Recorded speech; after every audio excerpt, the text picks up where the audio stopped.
Tone, put that big-ass size 13 on and kick it for the homies.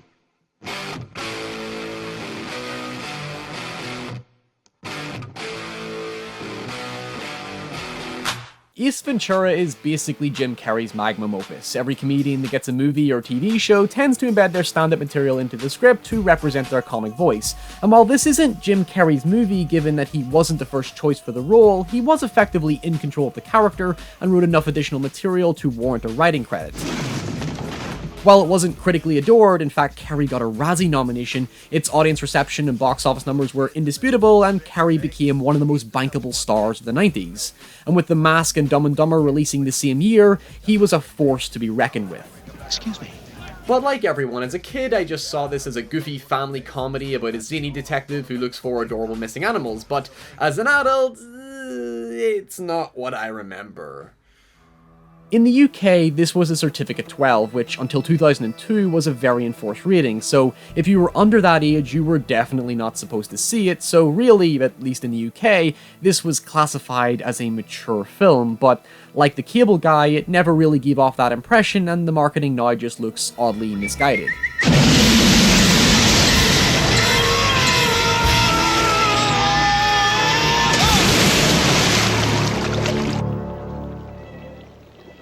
This film is undeniably dark. In fact, this is toned down in comparison to what was originally drafted to be a significantly more violent film, given it's a murder mystery about a vengeful psychotic ex-footballer who intends on killing Dan Marino. I wonder where they could have possibly gotten that idea. Ace Ventura is an ironic twist on the film noir, and this isn't even a theory. The film stylistically looks and feels like a neo-noir blatantly inspired by Miami Vice, a show famous for transitioning noir to a brighter setting and lighter tone. In fact, the film's creator Jack Bernstein even stated that Ace Ventura was a comedic adaptation of Sherlock Holmes, and given Bernstein's track record as almost exclusively procedural crime dramas, and he would eventually become a producer on Monk, a show with similar quirks to Ventura, there is no denying the film commits faithfully to its style, and as a result, builds a genuinely compelling mystery. Excuse me, I'd like to ask you a few questions. I will acknowledge that it has transphobic and homophobic qualities to it, and while the creators do retain it wasn't intentional, it isn't exactly subtle either, but I digress. The difference with Ace Ventura is that the story's central focus isn't so much on solving the mystery, but rather the bizarre paradox and interplay between Ventura's nonchalant characterization and a serious world where the supporting cast are all stern, antsy, and stressed out with their everyday lives like your typical noir thriller. Dan Marino should die of gonorrhea and rot in hell. Would you like a cookie, son? He's so perpetually out of place that his interactions and behaviour seem to contradict the film's overtly pressing tone. There is a tangible enough urgency to the story and subject matter, but Ventura doesn't seem to acknowledge it. Everything moves at his pace, and this particularly jarring moment defines it. Late into the film, after discovering Ray Finkel's obsessive behaviour in a scene that carries an especially provocative and haunting quality to its atmosphere, I mean, goddamn, this scene makes the movie, he calls Melissa to have the police protect Dan Marino. At this point, the mood of the film changes to something more macabre as the threat becomes extremely real, as previously insinuated by Roger Predactor's sudden murder, but then Ventura disrupts the flow of the urgency by pretending to leave the call mid-conversation. Ace! Ace! Thought I left, didn't you? Okay, I'm really gonna go this time. He toys emotionally with Melissa and subsequently the audience because he genuinely isn't concerned for Marino's safety or the seriousness of the situation. As far as Ace is concerned, Marino is just an exploit to find Ray Finkel to save Snowflake the dolphin and nothing more. In fact, when he arrives just in time to potentially save Marino, he drives straight through the police officers and gives off the impression that he deliberately wanted to stop the police from obstructing his investigation to find the dolphin. This is crucial to the tone of the film's conflict. Ventura is hired to find a missing animal, not a killer. It just so happens he indirectly solves one case to solve his own, and he doesn't even think to follow this up before going on his dangerous espionage rescue mission. I love that the overarching joke is how the scale of his investigation is extremely marginal in comparison to the murder investigation, but Ventura doesn't see it that way. He lives in his own little bubble, completely disassociated from everyone else. He explains to Melissa that he doesn't understand humans and simply has no empathy for them. And with that, the pet detective angle the film promotes is less about quirky, cute comedy and instead just manifests and reinforces his sociopathic behavior. I don't smoke. It's a disgusting habit. In a strange way, it's impatience that defines our response to his character. I never ended up feeling sympathetic for him per se, I actually just ended up feeling sympathetic for Melissa and every other character that had to deal with him, and yes, this includes Einhorn before, you know. He found Captain Winky!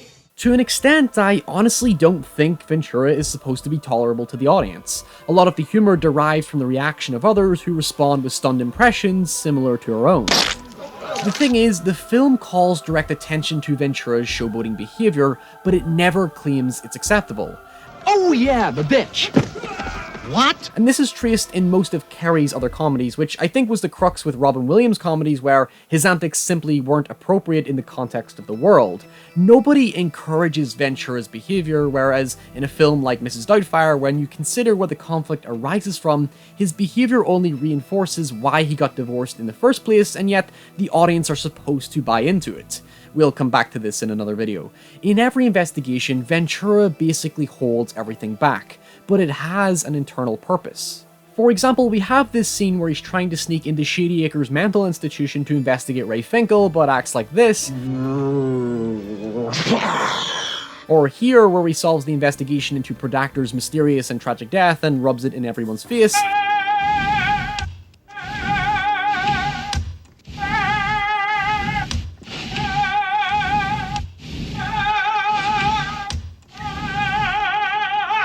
And especially here, where he pretends to be from Mission Impossible, but doesn't have an audience to justify his eccentric behavior. Melissa was expecting a cold, hardened detective, and what she gets is a caricature that seems more focused on mimicking some fantasy where he's the hero and wants everybody to acknowledge it. At the same time, scenes where he has nobody to perform to seem to suggest we're like the audience inside his deranged imagination. It's actually worth noting that Carey's performance isn't based on a real human. His unconventional movement, look, and behavior is based on birds, after being inspired by Anthony Hopkins, who portrayed Hannibal Lecter based on the movement of reptiles to give off this sinister, unnatural quality. Also remember, Ventura isn't formally a detective, he has no jurisdiction to do what he does, and quite frankly, a lot of it ends up being practically illegal. So, couple this with the stern, harsh reality and seeing him do stuff like thinking he's in Mission Impossible, or playing the abandoned phone call, or catching a stray bullet with his teeth, and he basically becomes the film's unreliable narrator. Hell, there is not even any justification given to how he escaped the shark tank, so it casts a big cloud of ambiguity over the reality presented to us from his perspective. Do not go in there! Woo! He's seemingly delusional, but it becomes conflicted by moments where he does show he has a sensitive side to him, and of course, he's shown to be extremely cunning and manipulative, so he clearly has some awareness of what's going on around him. And that's why he's such an impressionable character. He calls attention to himself when he shouldn't, and it leads me to believe that there isn't something quite right about him. I'm not suggesting he killed a guy and he's wearing his skin. This is about the thrill of wearing another man's skin. But I am suggesting that he becomes so immersed and psychologically invested in the investigation that he totally blanks out the constraints of reality, much like how Sherlock goes into his little bubble of deduction that abstracts him from reality. By alienating himself from the world, he's able to isolate extremely specific clues and details that nobody else notices. It's not just how he impressively proves Predactor was murdered, but he manages to find a fragment that's so seemingly insignificant and redundant, but ultimately proves to be the most vital and compelling evidence in the entire movie that leads to an outcome that nobody ever suspected. Ace Ventura was originally written to be an idiot, but the rightful redirection of the film sees him act like an eccentric buffoon, but when he does things better than others, he seems to look down on everyone else as if to say he's the normal one. He has a way of separating himself from humans the way that humans separate themselves from animals.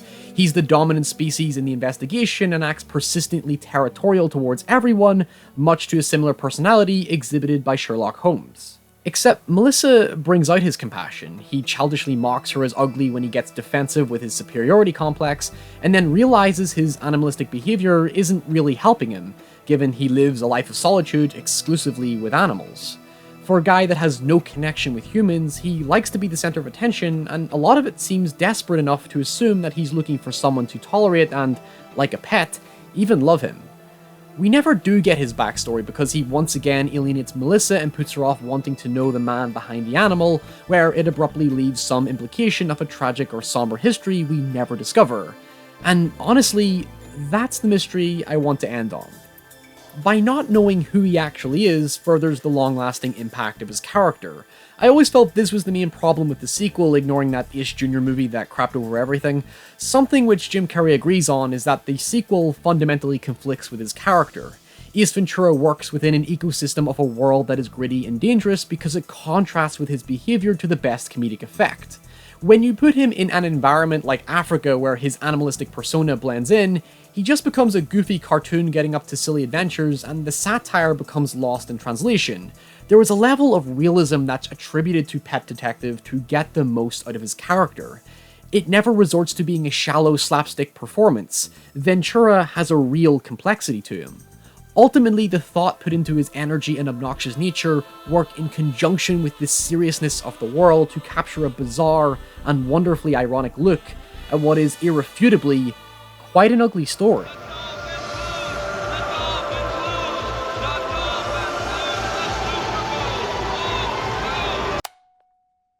And there you have it. Something that was integral to Jim Carrey movies was the world that he was a part of. The Mask, the Cable Guy, Me, Myself and Irene, and even Dumb and Dumber of all things, despite their appearance, there was enough maturity within them that it contrasted with the lunacy of his performance, and as a result, brought out the most in the comedy. I will be announcing the December videos over on Twitter, so go follow me there, and if you enjoyed the show and you want to get early access and even request your own episodes, please do consider supporting me on Patreon. There is a link in the description, and until next time, stay safe, and I'll see you all very soon. Bye!